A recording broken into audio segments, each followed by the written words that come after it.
The entrepreneur is being destroyed right now. And when I say destroyed, I mean destroyed. I don't mean pushed aside. I don't mean hurt.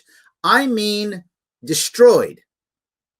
How are we going to rebuild an economy, which was supposed to be rebuilding this year? That's what Biden tells us, everybody tells us, right?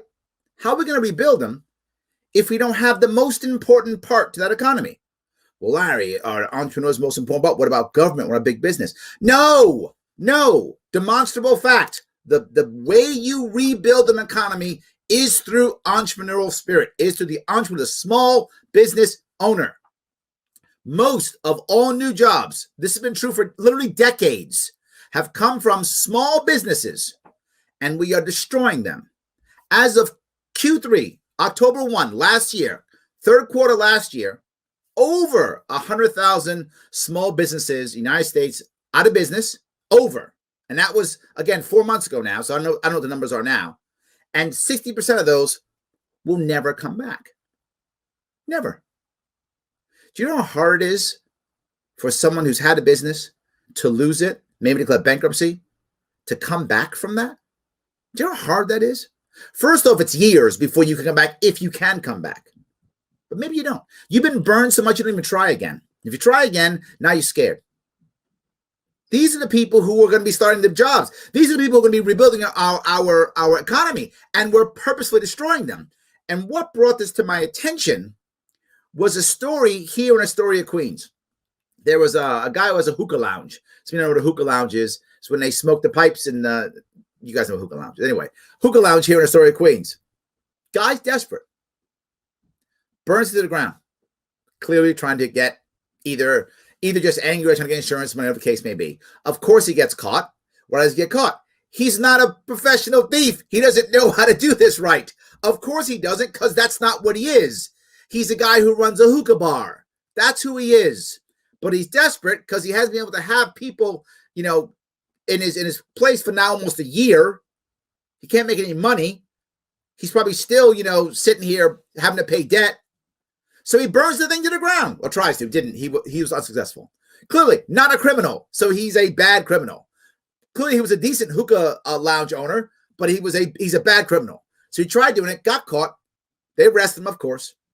He's going to spend somewhere between 5 and 20 years in prison. They're going to convict him, guaranteed. So he'll be convicted.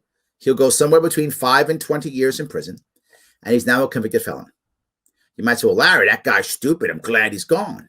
Maybe that guy's a bad guy. I just don't know the guy personally, so maybe he's a bad guy. I don't know. And maybe he's just another cavalry horse that we needed to rebuild our army. And maybe he's another trained pilot that we needed to rebuild our Air Force.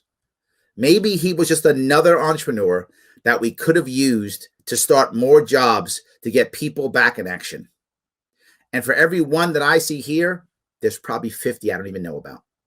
I'm just one state, one city. Who knows how many people are trying now to do illegal things? You see the black market exploding everywhere.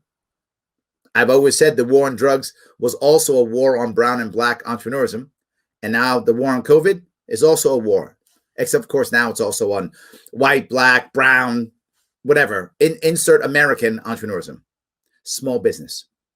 It is crushing them to where they feel like there's no hope. They feel like there's no chance. They don't want to try it again. And now they're scared to even give it a shot. The more we keep this going, the worse they feel. How are we going to rebuild this economy? Through government jobs only? Already about 1 in 7, 1 in 8 Americans works for the government. If you go indirectly through government contracts, probably about 1 in 6. How big is this going to go?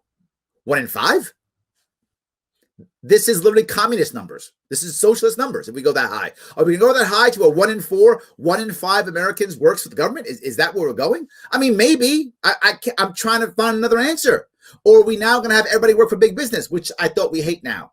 I thought we're mad at big tech and big business and Walmart and Amazon. But we're giving people no options. They have to work for government or Amazon or Walmart. Or insert large franchise. And that's the only options?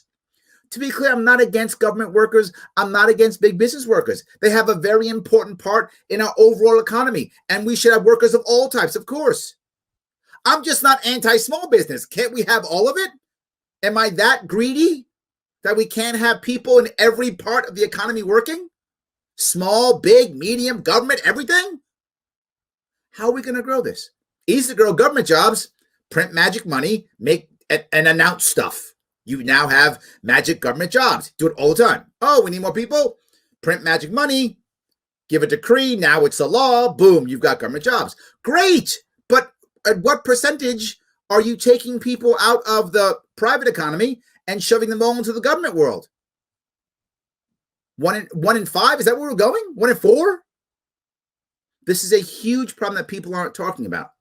And it bothered me tremendously when I saw this story. I thought, there's no way that guy was like, I'm a criminal. I'm going to burn down my place. No, he was like, I'm desperate. I don't know what to do. Please be very forward.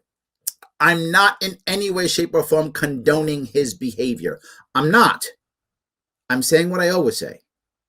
Predictable, preventable. And there's going to be more, and we're doing nothing about it.